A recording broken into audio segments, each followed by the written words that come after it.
Hey, what's going on, guys? Tony here, CCxRC. Today on the bench, we've got something different. It's a motorcycle. I've never driven an RC motorcycle before. This one was sent to us by Spin Master, and they wanted us to check it out for you guys. It is a Ducati. They call it the Upriser, and it is a new technology. I think it's called revolutionary. But it's got a removable rider. It is Ducati licensed, so you can display it on your shelves if you're big into Ducati. But it does some really cool burnouts and wheelies and things in a different way than I think that we've seen before. And so I'm interested to see how they've implemented that. If you look at the back, it's got some things that they're talking about, like working lights and the speed. It says it's a scale speed of 120 kilometers an hour. So scale that back to a much slower speed based on the scale of the vehicle. But it still looks pretty impressive in the videos I've seen. It looks quick enough. And what it's doing with these tricks is really what's intriguing, because it's got like a multiple wheel inside of a wheel technology that we're going to look at. So let's get it out of this box and let's take a look.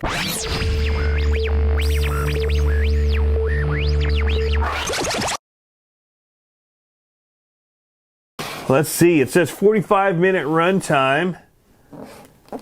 Rechargeable battery is a 2-cell LiPo battery. Display stand to keep it upright for you. And then the controller here says race-grade rubber tires, absorbing suspension. And yeah, let's just open it up and look at what's inside. Spin Master does have a great tutorial video on how to use this thing on their website. I'm going to guess that we open it this way, because I always guess wrong. Oh, form-fitting packaging. All right, so here it is. It's all kind of just in here. It's bigger than I thought it was going to be. Wow, okay. So I'm going to go ahead and put the stand in here. It just pushes into this spot here, and that way we can set it down on display and get rid of all of the boxes and stuff. All right, let's get a little bit closer. There we go. All right, so we've got the motorcycle now out on the bench, and we're going to take a look at everything that came in it. So it does come with the manual here, and it tells you all about how to drive it, care for it, maintain it, what comes in the box, all different kinds of languages in here. You can look through that. They also have really great videos on their website telling you how to operate this. It does also come with this little card here that tells you to call them if you have any issues. This is the North American number, and there's a bunch of other contact info based on where you live. It also has this USB cable that we're going to need to charge it, and we'll look at how we do that in just a second. And the last thing is the controller here. So this is the plastic controller that comes with it. Has terrain switches, and so if you're on like hardwood floors, tile, they say put it on the smooth one. Then if you're outside on asphalt and all that, they say to put it on the rougher one. You can't go on too rough a ground though. It does require pretty nice smooth surfaces to drive on. One of the things that I like that they did with this one, I have a lot of other Spin Master RCs that I've done with the the Star Wars and all that. But this one just takes a pen, you just push it in and it just pulls down. Don't have to have a screwdriver. It does require you to buy 2 AA batteries, which I've already bought and am installing. I've got a whole battery case next to the workbench here because I'm always having to put new batteries in things. So I'm stocked up, but if you don't have some, you'll want to get some. And now you can see the on switch here. You can push when you want to turn it on. I'm going to go ahead and turn it off. Hold it in to turn it off, and we'll revisit this in a minute. But here is what we all want to look at. The modeled and scaled Ducati. The front wheel turns nice, has really nice rubber wheels to it. Cool look to it. A little bit of wear here on the body from the packaging. I think that'll wipe off with a little bit of water. Yep, that'll clean off. All right, so the driver does come off of this thing. You just have to pull the hands off, and then it literally has a couple of pieces that click in to hold the legs in place. So once you kind of pull off on one to one direction, it'll come off. You can see the little pins there. So while you're riding, it does pop off. It just clicks back into place like so. And then you just slide the hands onto the handlebars by just pulling them to the side and slipping them back on. They do recommend driving with the driver on the motorcycle for balancing reasons. So one of the things that we'll look at here is how to turn it on the first time that you get it and not have it hopefully drive away on us. But down here is our on-off switch, as you can see down there. When you turn it to off, you can see that the USB port is exposed for charging, and that's how you charge it.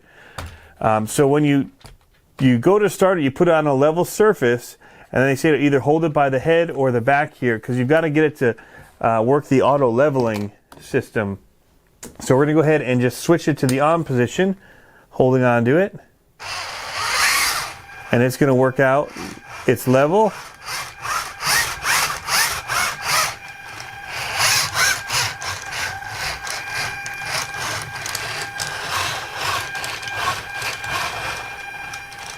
All right. Seems to have found itself. I had to let go of it because when I kept holding on, I was keeping it from leveling itself out. So I'm going to turn it off and we're going to try it again. So we're going to start in the off position. We turn it on and we're going to hold it for 3 seconds or so. Let it start leveling, and then I should be able to let go and it'll find itself there.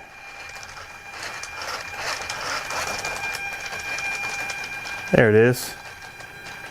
Awesome. Now it's self-leveling. So this is the interesting thing about this bike, is these back wheels here that move and allow it to slide and keep itself balanced. So when you're driving, that'll be a nice feature.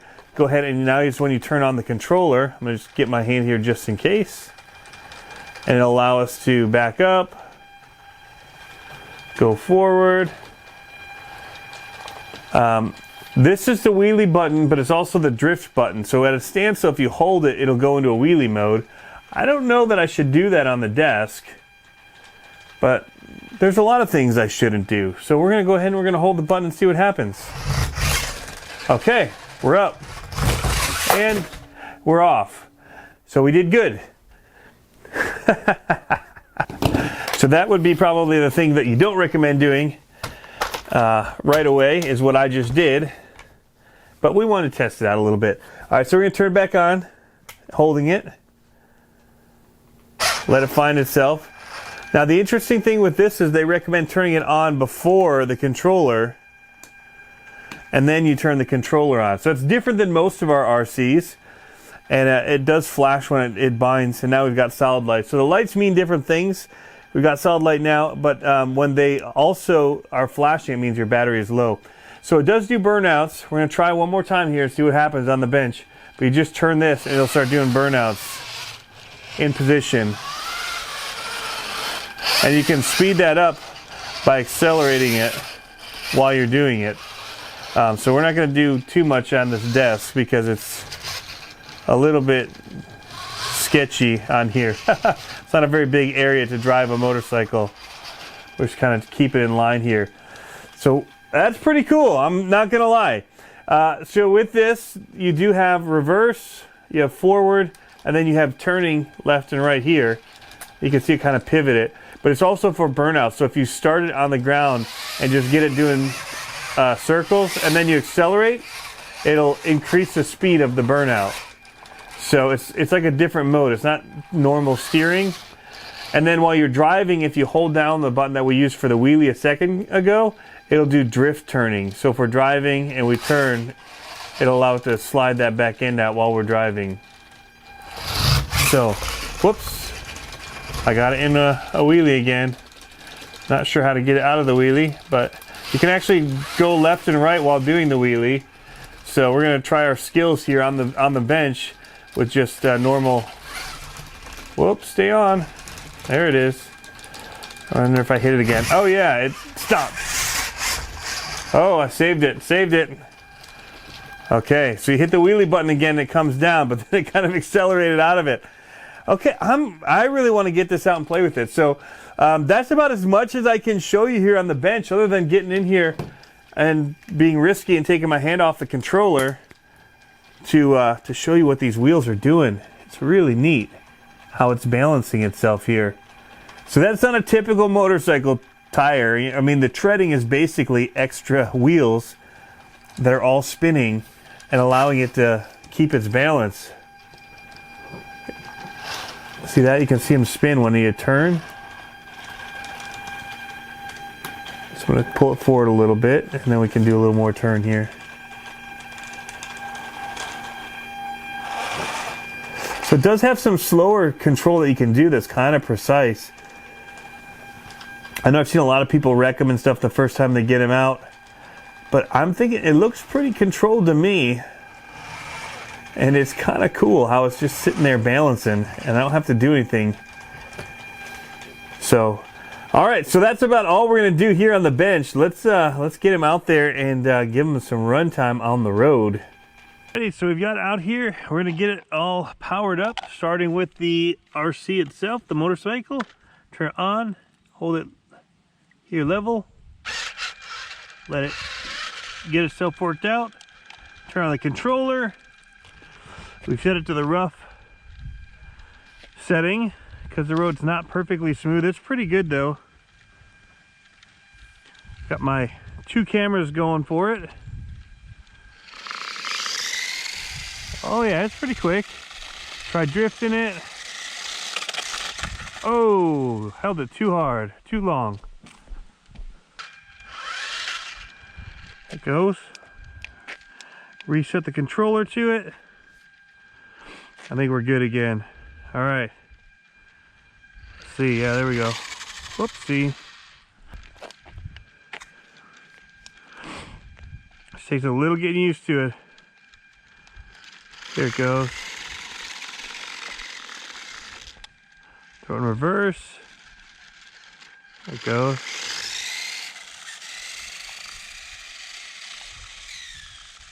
Slow it down. Oh, sticks. I think we might need a smoother area than this. Might need to get a leaf blower out. Also feel like I'm trying to do too many things at once. Turned it on. Now my road itself is pretty smooth. The problem is that we're in fall, and so we're getting stuff falling down. A lot of leaves and debris. But a lot of people are going to find that in their drives. Let's come up to a stop here. I want to do the burnout mode. Stop it, burnout, and if you accelerate it'll speed up the burnout. There it goes. Now you can drive away. Oh, or not.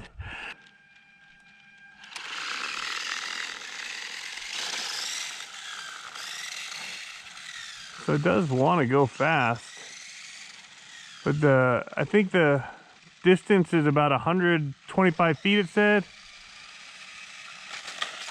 Whoa, caught something, a little stone. So it needs to be pretty groomed area to drive this thing. You can see the little stone that I hit right here. Just a little guy. All right, get yourself together. There it is. Okay. We'll corner it. Hitting a bunch of stuff, but it's working it out. Got quite a bit of front wheel wobble. Trying to go straight. All right, this is our longest run I think so far. Oh, and I know I got stuff over here I'm gonna hit. Careful. Try and be straight when I hit it. There it is. Okay.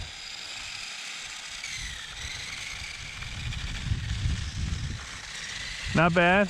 They say when you drift turn, don't do it for long because it'll spin out when you do the drift corner.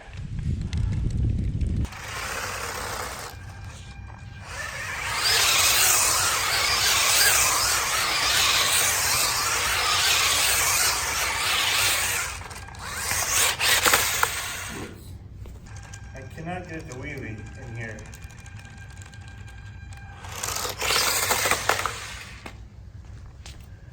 I have it on smooth floor setting. Don't do it. Back up.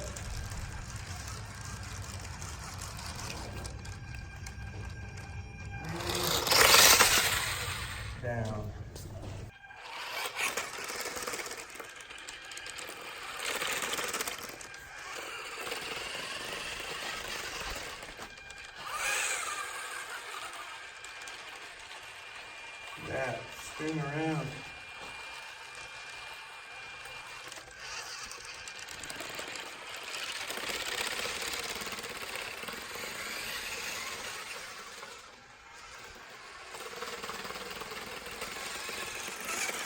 Go multi-direction in the wheelie, that's pretty cool. Straight back forward.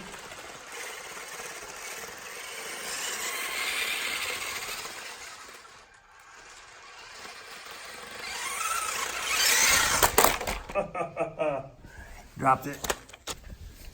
Now, this is the best surface so far is carpet.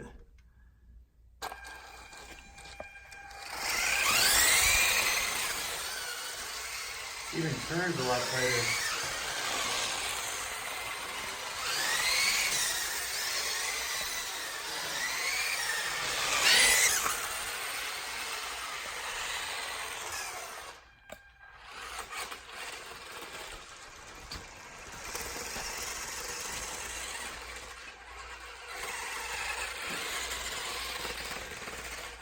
No.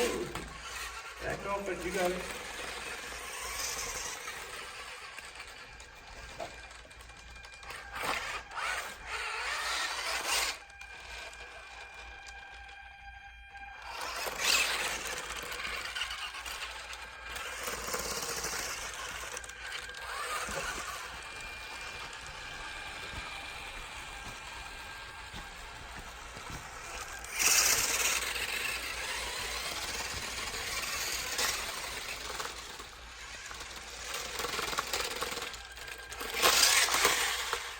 Ah.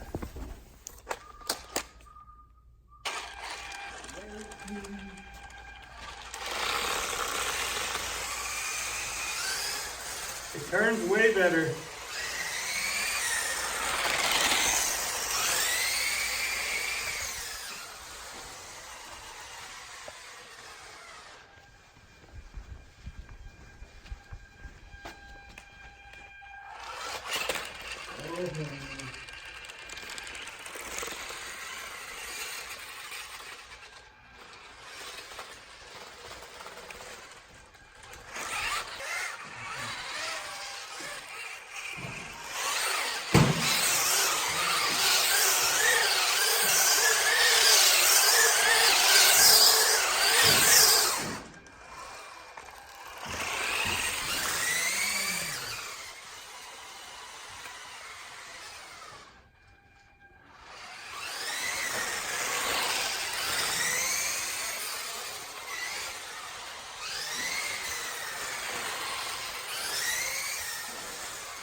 Alrighty guys, so that's a quick look at the Spin Master Ducati. This thing definitely performs the best so far on this very low pile carpeting that I've found, both with the wheelies, the steering in general, and even the burnouts. A lot more fun on this carpet. So we'll have to find some maybe light textured cement that this would run good on, maybe in a parking lot. I bet it would be about the same kind of texture where it can really grip on and really help them run.